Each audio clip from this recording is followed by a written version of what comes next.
안녕하세요. 저는 3082로 여예리입니다. 저는 약을 개발하기 위한 동물 실험과 화학 실험의 폐기에 대해서 발표해 보도록 하겠습니다. 먼저 실험 동물의 정의와 목적에 대해서 말씀드리겠습니다. 과학자들은 사람의 병을 치료하는 약을 개발하거나 질병의 원인을 밝히는 등의 연구를 할 때 동물을 이용합니다. 개발 중인 약이 사람에게 실제로 효과가 있는지 부작용은 없는지 미리 알아보기 위해서입니다. 이때 실험에 이용되는 동물을 실험동물이라고 합니다. 실험의 종류나 방법에 따라 다르지만 쥐와 토끼 등 대부분의 동물들이 실험동물로 사용될 수 있습니다. 야생에서 잡혀서 실험에 사용되는 경우도 있지만 최근에는 실험 목적에 맞게 특정 질병을 갖고 있거나 특정 반응에 쉽게 반응을 하도록 유전자가 조작된 상태로 태어나는 경우가 많습니다. 다음은 동물 실험의 역사입니다. 동물을 이용한 실험은 고대 그리스 시대 때 처음 시작되었습니다.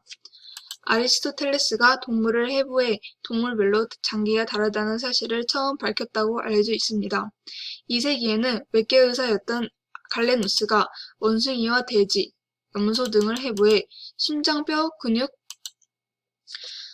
뇌신경 등이 어떻게 생겼고 어떤 역할을 하는지를 밝혀냈습니다. 이러한 동물 실험은 16세기 베살리우스가 사람 시체를 직접 해부하기 전까지 의학의 발전에 중요한 역할을 했습니다. 다음은 동물 실험에 필요한 이유입니다. 동물 실험은 인간과 비슷한 동물을 이용해 새로운 의약품이 안전한지, 특정 질병이 어떻게 발생하는지 등을 알아내는 과정인데요. 동물 실험이 중요한 이유는 어떤 새로운 물질이 우리 몸에 안전한지, 그리고 안전하지 않은지를 미리 알아볼 수 있기 때문입니다. 예를 들어 새로 만들어진 약이 안전한지 모르는 상태에서 사람에게 썼다가 독성이 생긴다면 오히려 사람의 건강을 해칠 수 있습니다. 이와 같은 위험을 막기 위해 사람 대신 동물에게 먼저 실험을 해보는 것입니다. 따라서 사람의 건강에 직접적인 영향을 미치는 약이나 화장품, 생필품 등은 사람에게 적용되기 전에 의무적으로 동물 실험을 진행해야 합니다. 그 결과 안전하다고 나왔을 때만 식품의약품안전처에서 허가합니다. 다음으로 동물 실험의 문제점에 대해서 알아보겠습니다. 첫 번째는 동물의 복제에 관한 것입니다. 동물들의 인지 능력이 얼마나 뛰어난지는 이미 많이 알려진 사실입니다. 침팬지들도 같이 지내던 동료가 죽으면 그 동료의 시신을 보며 자리를 지키고 주사기가 얼마나 아픈지 아는 개들은 그 아픔을 피하기 위해 발버둥을 칩니다. 눈을 감을 수 없도록 강제 풀칠되어 주입이 된 화학물질로 괴로움을 겪는 토끼도 실험용 고정 틀에서 벗어나기 위해 몸부림을 칩니다. 이에 관련해서 짧은 영상을 하나 보도록 하겠습니다.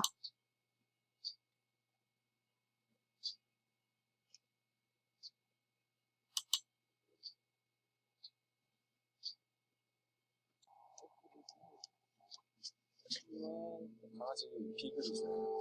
자, 먼저 토끼는 마스카라의 안전성 실험용, 강아지 비글, 샴푸의 인체 안전성 실험용으로 저렇게 이루어지고요. 자, 동물들의 눈에 시험 물질을 넣어 자극성을 측정하는 일명 드레이즈 테스트. 토끼는 눈 깜빡거림이 거의 없고 눈물량도 적어서 드레이즈 테스트에 많이 이용되는 동물입니다. 그리고 강아지 중에서도 특히나 이 비글은 알기도 마음이 아픈데요. 사람을 잘 따르고 인내심이 강하다는 이유로 샴푸뿐만 아니라 진통제 등의 약물 실험에서도 많이 이용되고 있다고 합니다. 말 잘 듣는다고 더 실험을 한다고요? 더 참을성이 많다. 실험한. 자, 인간이 정말 잔혹한 게 하나의 마스카라 상품이 나오기까지 저 구멍에 토끼의 목만 저렇게 고정시켜 놓고요. 무려 3,000번을 테스트한다. 자, 이게 얼마나 보통 실험이냐면 토끼는 이물질을 씻어낼 눈물이 더 이상 나오지 않으면 목이 타들어가는 고통에 몸부림치다가 목뼈가 부러져 죽는 경우가 있더라고요. 얼마나 아프면 그럴까? 몸부림치다가. 동영상을 보고 왔습니다. 또 케이지에 갇힌 쥐들은 반복되는 약물 주입 실험으로 그 스트레스와 고통 때문에 자기가 낳은 새끼를 먹거나 자학을 합니다. 이렇게 끔찍한 사실들에도 불구하고 동물 실험을 반복하는 것은 비윤리적인 생각을 하게 합니다. 동물 실험 두 번째로는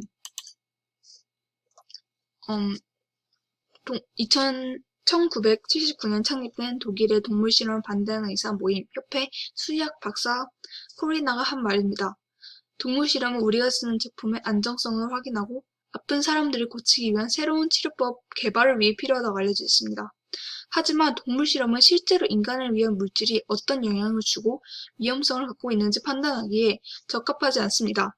점점 많은 과학자, 정치가, 시민들은 동물 실험이 인간의 안정성 확인을 위한 그 목적을 충족시키지 않으며 동물 실험의 결과를 인간에게 바로 적용시킬 수 없다는 것을 깨닫고 있습니다. 현대의학의 발전의 예라고 할 수 있는 항생제와 백신은 동물 실험의 결과로 안정성을 입증받아 출시된 것이 아닙니다. 예를 들면 마우스와 페트 실험은 암과 흡연의 연관성을 밝히는 데 실패했으며 에이즈 치료를 위해 오랫동안 실험 대상으로 쓰인 각종 동물 실험은 그 치료제 개발이 머지않았다는 수많은 기사들에도 불구하고 인간에게 실험을 해야 하는 필수적인 단계를 거치지 못하고 있습니다. 이것을 예시로 첫 번째, 1992년 1월 24일 미국 포켄지에서는 동물 실험 에이즈 백신의 희망 1998년 11월 11일 미국 트라이앵글 비즈니스 저널 바이오스탠텀사가 동물 실험으로 에이즈 백신 희망 세 번째, 2009년 5월 18일 미국 USA 투데이지에서 원숭이 실험 HIV 에이즈의 희망을 보이다. 그리고 동물 실험 필요성에 대해 의문을 건지는 국내 기사에도 여러 가지 예시가 있습니다. 2012년 3월 28일 국민일보 쿠키뉴스 식문연구원 동물 실험 결과 비빔밥 열량 피자보다 크게 났다. 2012년 3월 19일 머니투데이 탐욕 유전자 있다. 배불러 죽겠는데 포크를 놓을 수 없다. 중. 동물 실험에서 성공하더라도 사람에게 적용시키는 것은 또 다른 문제. 세 번째. 2012년 3월 6일 아시아경제 미국 코카 펩시콜라 발암성 물질 사무 논란 중 동물 실험에서는 발암성을 보였지만 인체 발암 물질이라는 증거가 없어. 네 번째, 2012년 2월 10일 메디컬 투데이 알츠하이머 질환 유발 뇌속 플라그 항암제 투여 6시간이면 줄어. 종종 동물 실험 연구 결과가 인체에서는 같은 결과를 내지 않는 점을 감안하면 속단해서는 안 된다. 동물이 각종 실험에 쓰인 이유는 무엇보다도 인간을 실험에 쓸 수 없다는 이유로 인간을 대신하는 희생양이 되어왔습니다. 하지만 이미 확인이 된 동물 대체 실험에 널리 쓰이고 장려되는 세계적인 노력은 동물 실험의 불필요함을 보여줍니다.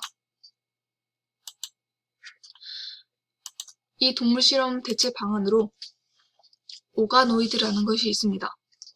이 오가노이드는 사람의 장기와 똑같은 기능을 하지만 크기는 작은 미니 장기를 뜻합니다. 오가노이드를 만들기 위해선 일단 만들고자 하는 장기에서 세포를 일부 채취합니다. 이 세포들은 배양 접시에서 키우면 두께가 두꺼워지거나 3차원의 형태로 자라나 하나의 장기처럼 본래의 기능을 합니다. 2009년 네덜란드 후브레이트 연구소의 한스 크레버스 박사가 생쥐의 직장에서 얻은 줄기세포를 개량해서 내장을 만드는 데 성공해 최초의 오가노이드를 선보였습니다. 이 밖에도 장과 신장, 간, 전립선, 유방 등 우리 몸의 대부분의 장기가 오가노이드로 만들어지는 등 현재 매우 활발하게 연구되고 있습니다. 동물 실험 대체 방안 2 해트캠이라는 것이 있는데요. 이것은 암탉과 수탉이 짝짓기를 해서 수정된 달걀의 유정란을 이용합니다. 유정란은 이미 수정된 상태라서 주부연 온도를 37.5도 이상으로 유지해주면 노른자 세포가 점점 분열을 해 병아리의 몸을 이루는 기관으로 발달합니다. 이에 가장 처음 생기는 기관이 혈관이랍니다. 과학자들은 37.5도의 환경에서 10일이 지나 유정란을 꺼내 뾰족한 부분의 일부 껍질만 잘라냅니다. 그리고 껍질 안에 보이는 혈관에 실험하고자 하는 물질을 올려놓습니다. 그러면 유정란 안에 혈관에 피가 비정상적으로 모여 부풀거나 미세한 출혈이 발생하는데 혈관이 손상되는 정도의 차이로 물질의 독성을 평가할 수 있습니다. 이 해트캠이 화장품 안전검사에 토끼의 눈을 대신할 수 있을 것으로 기대됩니다. 아까 본 것처럼 화장품이 안전한지 그리고 안전하지 않은지를 알아보기 위해 토끼를 이용해 왔습니다. 이 토끼의 눈은 혈관이 발달되어 있기 때문에 토끼의 눈이 감기지 않도록 눈꺼풀을 고정해 놓고 각막이나 점막에 화장품 원료를 직접 덧발라 왔습니다. 앞으로는 이 헤트캠이 토끼의 눈을 대신할 수 있을 것으로 보입니다. 동물실험 대체 방안 3에는 피부 세포를 배양해 3개의 층으로 쌓아 올리는 인공 피층을 사용하는 피부 자극 실험법이라는 것이 있습니다. 이 대체 방안의 예시가 하나 있는데요. 성승혁 서울대 의대 교수팀은 케라스킨을 이용해 감작 물질, 이것은 알레르기 유발 물질인데요. 이것을 구분할 수 있다는 연구 결과를 동물 대체 실험 복합 회지 2016년 11월에 발표했습니다. 석 교수는 제한적이지만 동물 실험 없이 독성을 평가할 수 있는 가능성을 확인했다고 밝혔습니다. 이상 발표를 마치겠습니다. 감사합니다.